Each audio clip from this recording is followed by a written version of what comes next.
Hello बच्चों, welcome to super retail class ninth. Previous video में जो हमने रिटेलर्स के फंक्शंस को पढ़ा था, अब इसमें पढ़ रहे हैं हम इसेंशियल रिक्वायरमेंट्स ऑफ रिटेलर। क्या ज़रूरी आवश्यकताएं होनी चाहिए किसके लिए? रिटेलर के लिए।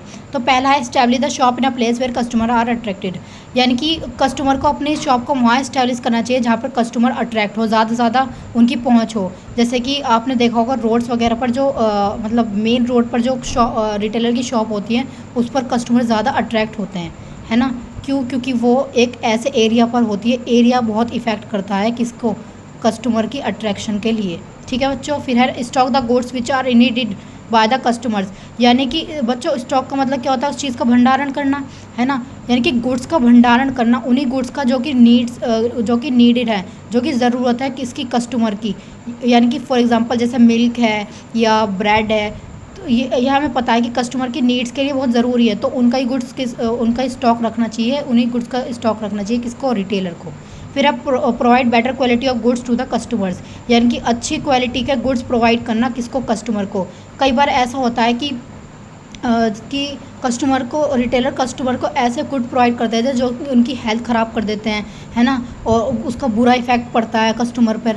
तो ऐसे जो प्रोडक्ट होता है वो प्रोवाइड नहीं करने चाहिए किसको? रिटेलर को।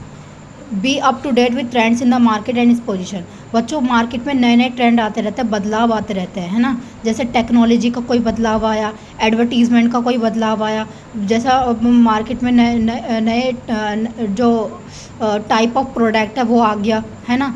तो यानी कि कस्टमर की टेस्ट और प्रेफरेंस तो सेम नहीं रह सकती ना हमेशा, उसकी टेस्ट और प्रेफरेंस हमेशा चेंज होती रह सकती है टाइम टू टाइम। तो यानी कि बी अप टू डेट रहना with trends in the market, जो भी मार्केट में नए नए ट्रेंड आ रहे हैं और उसी के बेस पर अपना नेक्स्ट एक्शन लेना, उसी के बेस पर फिर काम करना।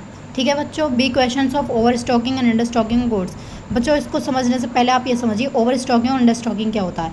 जिसमें कि गुड्स जो है वो हाई क्वांटिटीज़ में क्या कर लेता है? रिटेलर भर के रख लेता है ना। और अंडर स्टॉकिंग में जो गुड्स का लेवल जो होता है वो बहुत ही गिर जाता है। कहने का मतलब यह है कि ऐसी दोनों कंडीशन से किसको? रिटेलर को सावधानियां बरतनी चाहिए। ना तो उसे अपने जो रिटेल आउटलेट है उसमें ना तो ज़्यादा गुड्स को भरना चाहिए और ना ही उसका लेवल जो है वो गिराना चाहिए। ठीक है बच्चों। बचना चाहिए किसको? रिटेलर को बचना चाहिए इन दोनों कंडीशन से। फिर है फाइनेंशियली साउंड, पैसा वगैरह भी होना चाहिए शॉप को लगाने के लिए, उसको चलाने के लिए, उसके मैनेजमेंट के लिए, उसको गुड्स वगैरह उसमें भरने के लिए, इन सब के लिए क्या चाहिए? गुड्स की रिक्वायरमेंट होगी ही, आपको होगी। तो थैंक यू बच्चों फॉर वॉचिंग दिस वीडियो।